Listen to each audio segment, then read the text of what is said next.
नमस्कार. मी नीलाक्षी काळेसालके. मातृगंधच्या सणांच्या गोष्टीमध्ये आपण ऐकणार आहोत मुहर्रम. मुहर्रम मोहरम हा मुसलमानांच्या कालगणनेतील पहिला महिना. मुहर्रम या शब्दाचा अर्थ निषिद्ध असा आहे. पूर्वी हा महिना पवित्र मानला जायचा, पण पैगंबरांचे नातू हजरत हुसेन यांच्या मृत्यूनंतर तो अपवित्र मानला जाऊ लागला.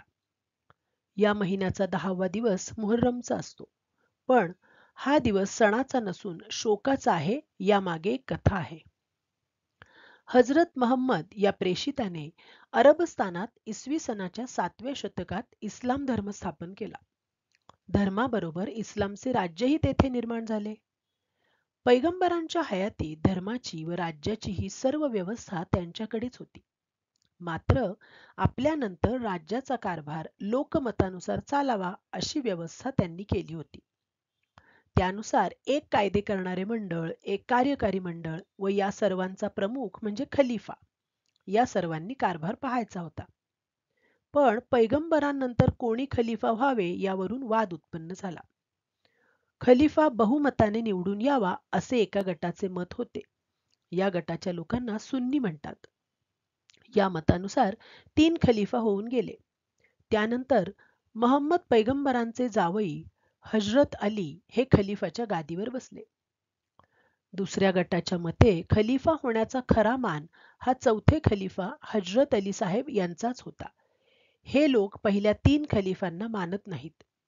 या पंथांच्या लोकांना शिया म्हणतात. हजरत अली साहेबांचा खून झाल्यानंतर त्यांचा मुलगा म्हणजे पैगंबरांचा नातू हजरत हसन हा खलिफा झाला. पण यावेळी खलिफा होण्याची माविया यांची इच्छा होती. माविया हे एका प्रतिष्ठित घराण्याचे असून त्यावेळी शाम प्रांताचे सुभेदार होते. त्यांनी हसन यांच्याशी लढाई करण्याचे ठरवले. लढाई टाळण्यासाठी हसन यांनी त्यांना गादी दिली, पण अशी अट घातली की त्यांच्यानंतर गादी पुन्हा महम्मदाच्या घराण्याला मिळावी. परंतु खलिफा झाल्यावर मावियाने आपला शब्द मोडला. त्याने आपला मुलगा याजीद याला आपला वारस नेमले. ही गोष्ट लोकांना आवडली नाही. हजरत हसन यांचा तोपर्यंत मृत्यू झालेला होता. त्यामुळे लोकांनी हसनचे भाऊ हजरत हुसेन यांना आमंत्रण दिले की त्यांनी येऊन गादीवर बसावे. हे आमंत्रण स्वीकारून हुसेन आपली बायको, मुले, नातेवाईक व मित्र यांना घेऊन निघाले. पण वाटेत करबला येथील मैदानात याजीदच्या फौजेने त्यांना वेढा घातला.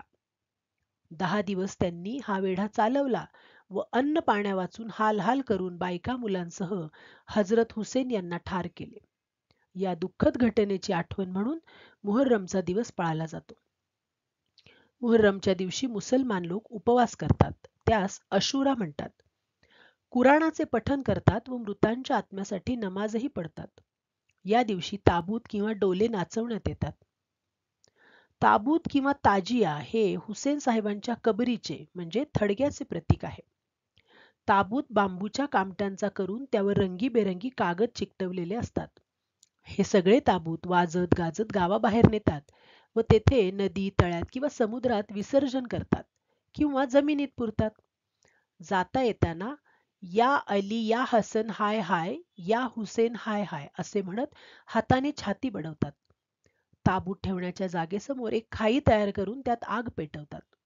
या खाईभोवती नाचण्याची व या आगीतून चालत जाण्याची प्रथाही काही ठिकाणी आढळते. भाविक लोक ताबूताची पूजा करतात व त्यावर फुले, रेवड्या, खारका इत्यादी उधळतात. हुसेन आणि त्यांच्या कुटुंबियांना तहानेने तडफडावे लागले म्हणून या 10 दिवसात तहानलेल्यांना पाणी देण्याची पद्धत आहे.